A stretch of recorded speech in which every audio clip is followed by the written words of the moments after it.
이진우의 손에 잡히는 경제.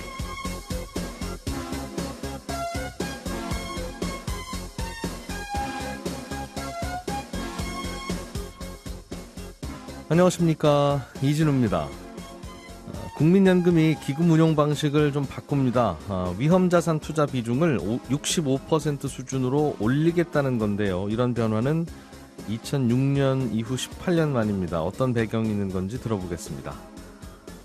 정부가 농수산물 유통구조를 개선하기 위한 대책을 내놨습니다. 공영 도매시장 경쟁을 좀 더 활성화하고 온라인 도매시장도 활성화하겠다는 건데 구체적인 내용과 실효성 짚어보겠습니다. 장기간 침체에 빠져서 유로존에서 문제아 취급을 받던 남유럽 국가들이 요즘 유럽 경제의 회복세를 이끌고 있고요. 반면 유럽의 모범생으로 꼽히던 독일의 경제는 좋지 않습니다. 이 내용도 자세히 좀 들어보겠습니다. 5월 3일 금요일 손에 잡히는 경제 시작합니다.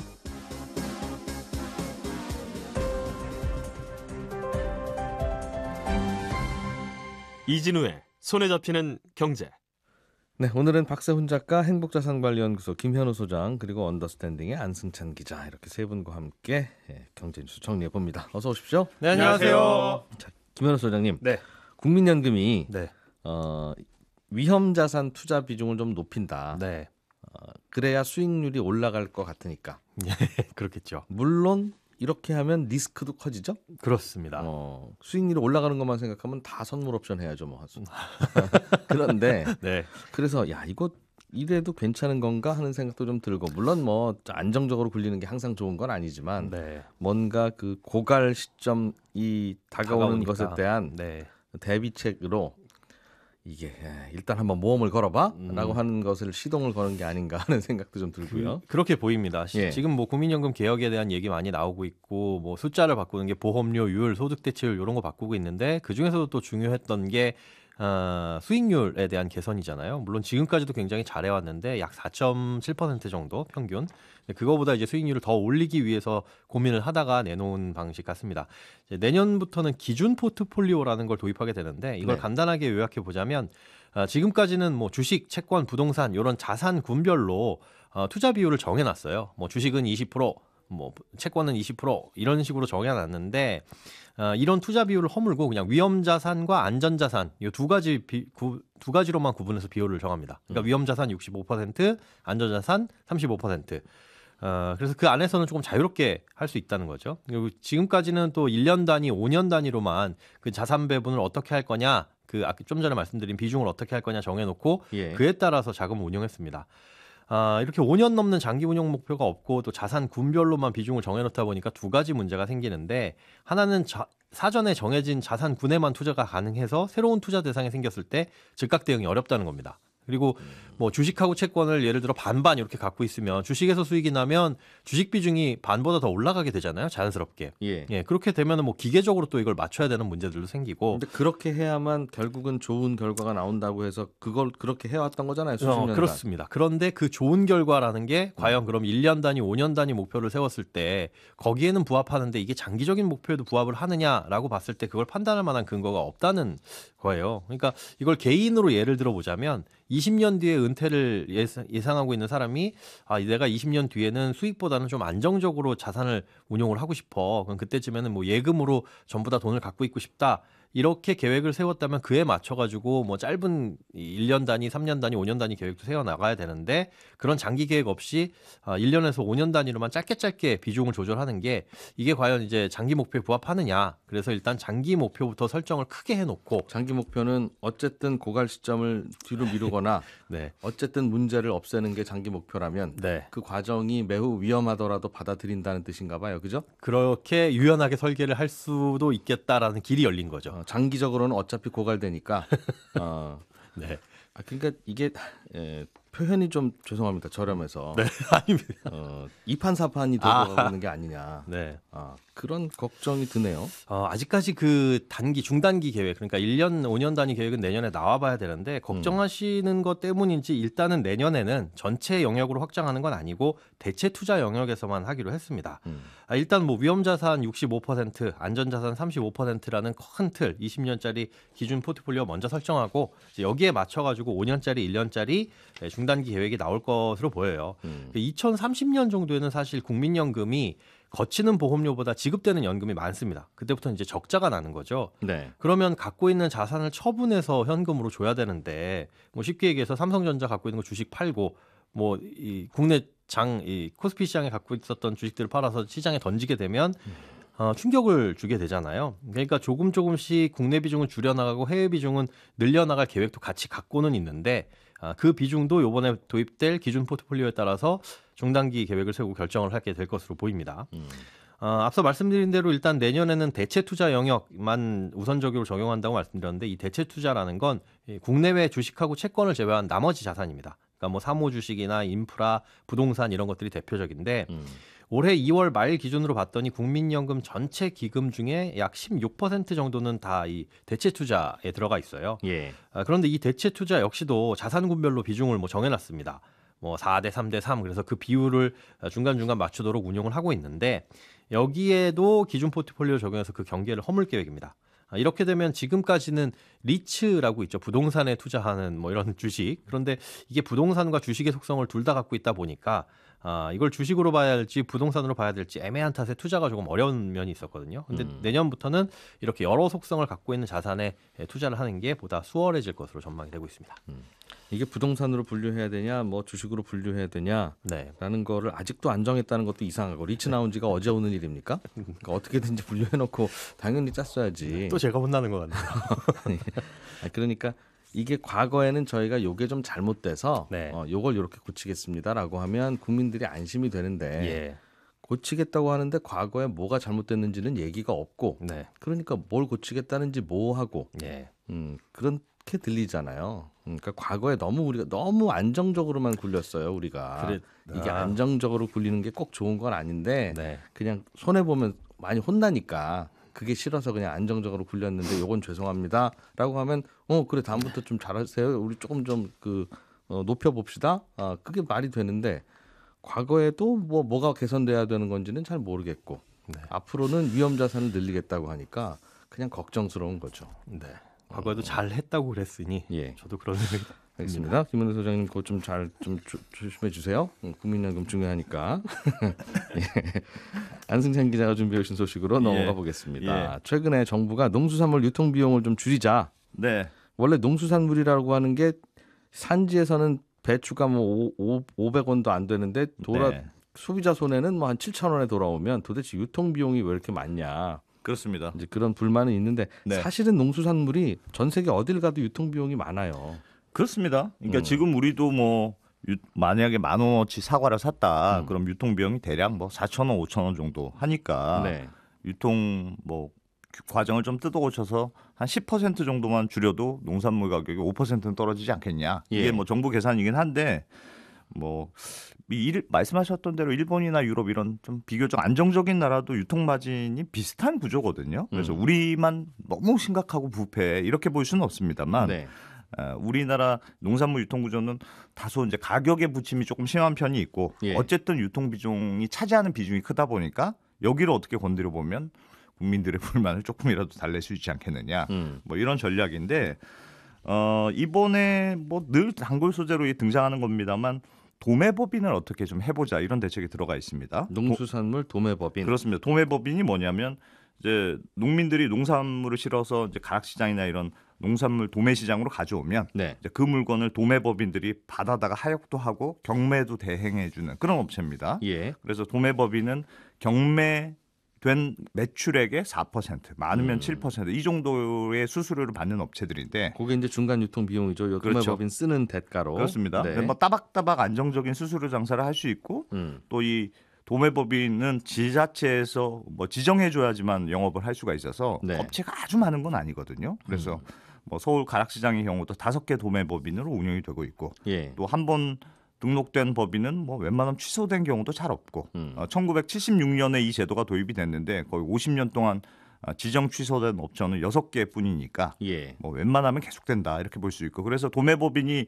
M&A 시장에 매물로 나오면 뭐 건설회사 사모펀드 같은 데서 서로 인수하려고 하는 뭐 그런 경우도 있었습니다. 따박따박 돈 들어오니까. 그렇습니다. 안정적이다 이렇게 생각하는 거예요. 그래서 이번 정부 발표 보면 이 도매법인들끼리 좀 경쟁을 하는 구조로 만들어 보면 어떻겠느냐. 그러면 가격이 조금이라도 떨어지지 않겠느냐 이런 거예요. 그래서 대책이 구체적으로는 뭐 라이센스 기간이 한 5년 10년인데 중간에도 뭐 중간이라도 냉정하게 평가해서 지정을 취소할 수 있도록 하겠다든가 아니면 지자체에서 신규 도매법인 꼭 새로 지정을 하세요. 뭐 이렇게 강제한다든가 뭐 혹은 7% 너무 많이 받는 거 아니냐? 전문가 용역도 좀 맡겨보겠다.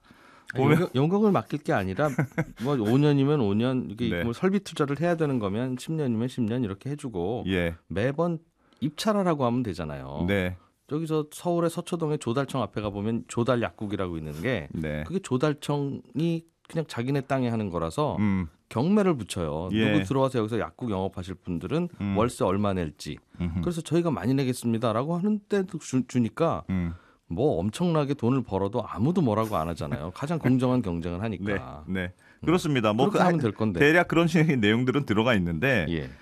사실은 이게 효율성이 조금 애매한 게 일단 성과가 부진한 업체를 등록을 취소하겠다는 게 기본적인 컨셉인데 그럼 구체적으로 성과라는 게 뭐냐 이게 아직 명확하지가 않아요. 네. 그래서 뭐 예를 들면 경매 수수료가 높아서 취소한다 이렇게 평가하기도 좀 그렇고 그래서 일반적으로 사실은 도매법인들이 따박따박 돈을 좀 버는 구조라서 좀 얄밉다는 여론들이 많으니까 예전에도 사실 이 도매법인 대책들이 계속 들어와셨는데 이번에도 그냥 또 삼탕제탕 놓은 거 아니냐 뭐 이런 지적들이 있는 게 사실이고 지금 전국에 한 100여 개 정도 도매법인이 있는데 네. 이걸 대대적으로 만약에 늘린다고 하더라도 예. 지금 말씀드린 것처럼 수수료가 경매 가격의 4% 7% 수준인데 결국 아껴도 그거 아끼는 거다. 그렇습니다. 그러니 농산물 가격이 크게 내려갈 일은 없지만 그렇습니다. 그리고 요게 없으면 또 안 되니까 있기는 있어야 되는데 예. 들여다보면 특별하게 하는 일은 없고 그냥 따박따박 받아가는 거니까 좀 그거는 좀 얄밉다. 그렇습니다. 네. 그럼 경쟁체제 얼른 도입하면 되죠. 뭐. 네, 그래서 그래도 조금 경제세가 도입이 될 것 같고, 예.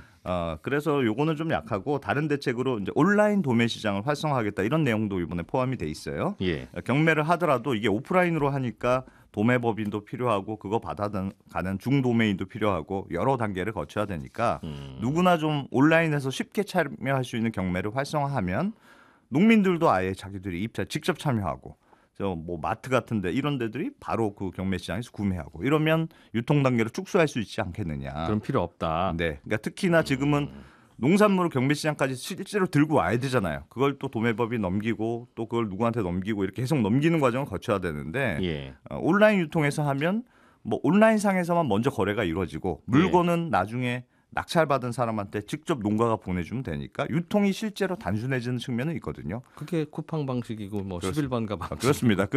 G마켓 방식이고. 그래서 온라인 경매를 좀 활성화하면 뭐 유통 비용을 줄일 수 있지 않겠느냐 이런 예. 기대는 건데 그래서 이번에 뭐 온라인 경매 시장에 거래 품목 제한도 풀어주고 참여자들의 가입 기준도 완화하고 뭐 이런 내용이 포함되어 있는데요. 다만 이게 좀 문제가 있는 게 여전히 활성화되려면 마치 이제 물건을 실제로 안 보고 사진, 샘플 이런 것만 보고 구매를 해야 하는 리스크가 있기 때문에 네. 과연 도매 시장에 참여하는 좀 큰 플레이어들이 얼마나 많이 사용할 것인가. 요거는 조금 지켜봐야 될 측면이 있고 만약에 이게 잘 된다고 하더라도 이게 아직 갈 길이 너무 먼 게 지금 온라인 경매 시장의 현재 거래량이 작년 11월에 생긴 거긴 합니다만 누적으로 따져도 지금 300억 건 정도밖에 안 되거든요. 아, 이미 생겼군요. 생기긴 생겼습니다. 근데 예. 굉장히 미미해요. 왜냐하면 서울 가락시장만 하더라도 연간 거래 규모가 5조 원쯤 되니까 예. 지금보다 뭐 100배 이상 늘어나야지만 살짝 영향이 있는 구조거든요. 그러니까 파는 사람도 사는 사람도 여기가 불편하다는 얘기군요.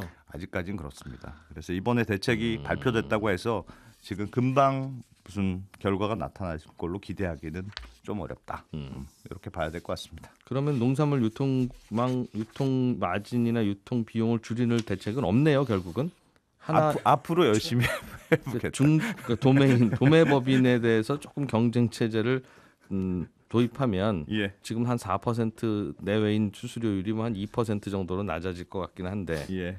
뭐 그러면 또 중간에 누가 다른 사람들이 더 가져가든가 그렇게 하겠죠 뭐. 그렇습니다. 그러니까 최종적으로 소비자가 사과 한 개에 뭐 예를 들면 2,000원에 사겠다는 의사가 있다면 예. 그거는 예를 들면 유통 비용을 낮춘다고 해서 1,800원에 팔겠습니까? 예를 들면 결국은 다시 마지막에는 2,000원 붙이겠죠라는 그런 생각도 들고 어쨌든 들여다 보면 볼수록 별다른 구멍은 없다. 자, 그렇습니다. 박세훈 작가님이 준비해 오신 소식은 네. 예전에는 유럽 경제의 모범생하면 독일, 뭐 프랑스였는데 그렇죠. 요즘은 야, 저 친구들이 그리스 같은데?라는 생각이 들고 네. 그리스 국민들께는 잠깐 죄송합니다만 예. 그리스 가보면 독일 같아. 여기 왜 이러지? 예. 그런 상황이라는 거죠. 그죠? 살짝 오버하신 표현이고요. 그 네. 정도까지는 아니지만 포르투갈, 이태리, 그리스 그리고 스페인 이 나라들의 경제가 다시 좀 살아나고 있다는 뉴스인데 조금 전에 말씀드린 나라들이 2010년대 초반에 있었던 유럽 재정 위기의 진원지였거든요. 그래서 네 나라의 영문 국명을 따서 PIGS, 피그스, 돼지들이라면서 놀리기까지 했었는데 최근에 나온 지표들을 보니까 지난 1분기 유로존 전체 성장률이 연율로 한 1.3% 나왔거든요. 예. 근데 스페인이랑 포르투갈의 성장률이 각각 0.7%, 유로존에서 가장 높습니다. 이태리는 0.3%인데 반면에 프랑스랑 독일은 각각 0.2% 이렇게 나왔어요. 그러니까 숫자로만 보면 남유럽 국가들의 성장률이 북유럽 국가들의 저조부진을 좀 상쇄를 하고 있다는 걸로 보이긴 합니다. 예. 그럼 한때 천덕꾸러기로 평가받던 남유럽 국가들의 경제가 왜 다시 좀 살아났느냐? 이 질문이 이어질 텐데 가장 단순한 설명은 4개 국가의 관광 산업이 다시 좀 살아났다는 겁니다. 아하. 이 나라들의 경제에서 관광이 차지하는 비중이 매우 높거든요. 물론 관광 산업이라는 게 코로나19 팬데믹 기간에 전 세계적으로 크게 위축됐다가 다시 좀 회복이 되는 추세지만 남유럽 같은 경우에는 특히 해외 관광객 유입이 팬데믹 이전 수준으로 회복된 몇 안 되는 지역이에요. 왜냐하면 최근에 유럽 경제는 안 좋기 때문에 유로화의 몸값은 좀 떨어지고 있고 또 반대로 달러의 몸값은 올라가고 있잖아요. 그러면 달러를 가지고 유럽으로 여행 가면 좋거든요. 예. 물가가 상대적으로 싸지니까요. 그래서 미국인들이 특히 코로나 이후에 이 나라들을 많이 찾고 있는데 그러나 단순히 관광 산업이 좀 살아났다고 해서 그 나라들의 경제가 다시 완전히 살아났다고 보긴 힘들고 근본적으로는 독일의 도움이 매우 컸던 걸로 보여요. 최근에 남유럽 국가들이 살아나는 이유는 그렇습니다. 무슨 얘기냐면 코로나가 한창 유행하던 그 시절에 다른 나라들 같은 경우는 경제가 어려우니까 금리를 막 제로에 가깝게 내리고 정부가 예, 돈 예. 풀고 어떻게든 경제를 살리려고 했거든요. 근데 유로존은 그게 안 됩니다. 유로화를 더 찍어서 쓰려면 연합 국가들이 다 찬성을 해야 되는데 근데 그 독일 같은 경우는 어떤 생각이었냐면 남유럽 국가들이 평소에 방만하게 재정 운영한 결과로 어려워진 거를 왜 유럽 전체 국가가 골고루 부담해서 그 고통을 나눠 가지는 거냐? 안 된다라는 입장을 유지를 했었거든요. 예. 그렇기 때문에 유로화를 더 찍기도 어려웠고 금리를 더 내리기도 어려웠던 건데 그런데 그렇게 계속 기조를 유지하다 보니까 결국엔 이러다가 유럽연합이 해체되는 거 아니야? 라는 지경까지 가게 되는 겁니다. 그래서 결국 이거는 우리나라가 예를 들면 강원도가 어려우면 네. 서울에서 거둔 세금 강원도에다 써야지 그렇죠. 하는 그런 개념과 똑같잖아요. 그런데 남유럽이 어려우면 잘 되는 독일에서 거둔 세금 남유럽에 써야지. 그러니까 그렇게 돼야 되는 건데 왜냐하면 하나의 통화를 쓰는 나라 같은 거니까 유럽이. 그렇습니다. 그럼- 그러나 하나의 나라가 아니었던 거죠. 알고 봤더니. 그러니 독일은 반대였는데. 그러나 결국 나중에 독일이 입장을 바꾸게 됩니다. 예. 위기감이 커진 거죠. 그래서 일종의 기금 같은 걸 만들어요. 유럽에서. 그걸 경제 사정이 특히 어려운 나라들에게 나눠주기로 했는데 여기서 가장 많은 돈을 받은 나라가 이탈리아였고요. 두 번째로 돈을 많이 받는 나라가 스페인이었어요. 인구 순으로 받았겠죠. 뭐 그렇죠. GDP 순이나. 그리고 예. 두 나라 모두 2021년부터 6년간 앞으로 또 받게 될 조금 전에 말씀드린 기금에서 지원받는 총액이 자기네 나라 GDP의 10%가 넘습니다. 그러니까 이 돈으로 이탈리아랑 스페인은 자기네 나라 경제 살리는 데 힘을 쓸 수가 있었거든요. 예. 근데 반면에 독일은 기금에 가장 많이 돈을 냈거든요. 그런 독일은 강점으로 꼽혔던 제조업 경기가 좀 안 좋아지면서 지금 굉장히 고난 행군을 하고 있는 거죠. 예. 어쨌거나 우리 입장에서는 유럽의 경제가 뭐 그게 독일이 잘해서든 아니면 이탈리아의 관광 산업이 다시 살아나서 좋아지는 거든 관심 있게 봐야 되는 이유는 이게 또 돌고 돌면 달러원 환율에 영향을 주게 되거든요. 왜냐하면 유럽 경제가 좋아지면 유로화의 몸값이 올라가게 되고 유로화 대비 달러의 몸값은 떨어지게 됩니다. 그럼 달러의 몸값이 떨어지면 달러가 주축인 국제 투자 자금이 미국을 떠나서 다른 나라로 옮겨가게 되는데 그런 자금들이 한국으로 들어오게 되면 원화 대비 달러의 몸값은 좀 떨어지게 되죠. 그러니까 우리나라 주가나 뭐 혹은 우리나라 이런 그 자산 가격을 생각하면 무조건 유럽이 잘 돼야 되는군요. 우리는. 그렇습니다. 유럽 잘 되는 걸 좀 응원해야 되는 유럽이 상황입니다. 잘 되면 약달러가 되고 그렇죠. 유럽이 약하면 강달러가 되니까. 그렇습니다. 그러다 보니 우리가 유럽 경제에 이렇게 관심을 가져야 되는 거고 유럽 국가들이 이게 살아나려고 할 때 약간의 응원도 좀 해주는 게 환율만 생각하면 그렇군요. 매우 좋습니다. 그래서 잠깐 그리스 주가가 얼마나 올랐는지 보니까 최근 1년 사이에 대략 한 40%가 올랐네요. 네, 그렇습니다. 이런 건 좀 미리 한 1년쯤 전에 얘기를 해주면 얼마나 좋아요. 저도요. 항상 오른 다음에. 자, 광고 잠깐 듣고 친절한 경제로 이어가겠습니다.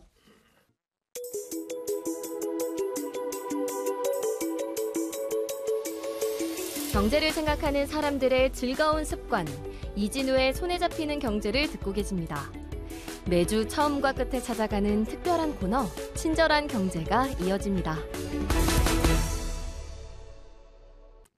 네, 오늘은 청취자 김남표 씨가 보내주신 질문입니다. 뉴스를 듣다 보면 우리나라나 미국은 물가가 꽤 오르고 있는데 일본은 물가가 잘 안 오른다. 그리고 그동안에도 계속 안 올랐다고 하던데 왜 일본만 물가가 안 오르는 건지 생각해보면 일본도 석유도 수입하고 식량도 수입하고 다 외국에서 수입해 쓰는 나라면 석유값이 오를 때 석유가 원료인 제품의 물가가 일본도 안 오를 재간이 없을 것 같은데 어떻게 일본만 물가가 이렇게 안 오르고 있었던 건가요? 하는 질문을 보내주셨습니다.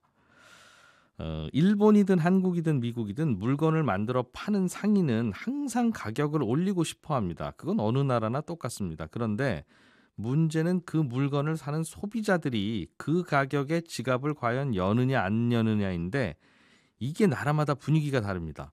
물가가 잘 오르는 나라의 소비자들은 가격이 좀 올라도 기꺼이 지갑을 여는데 물가가 잘 안 오르는 나라, 예를 들면 일본의 소비자들은 가격을 조금이라도 올리면 절대 구매를 안 한답니다. 이건 그냥 그 나라 소비자들의 이게 집단 심리 때문일 수도 있고 아무튼 그 원인은 정확하게 알 수 없지만 이게 물건 파는 상인들 입장에서는 참 답답한 일입니다. 하지만 어쩌겠습니까? 소비자들이 그 가격에는 갑자기 안 사겠다고 지갑을 안 여신다는데 그래서 일본의 상인들은 그때부터 미국이나 한국의 상인들과는 다른 노력을 시작해야 됩니다. 예를 들어서 빵이라고 가정하면 밀가루 값이 오르면 미국이나 한국에서는 그냥 가격을 올려버리는데 일본에서는 가격을 올려버리면 소비자들이 안 사니까 빵 가격은 그대로 두고 예를 들면 뭐 밀가루를 좀 적게 넣고도 빵을 만드는 방법을 개발한다든가 포장을 단순화한다든가 유통 단계를 바꾼다든가 그래도 안 되면 직원들 월급을 좀 깎거나 동결한다든가 하는 그런 시도를 합니다. 안 그러면 소비자들이 안 사니까요. 근데 그렇다 보니까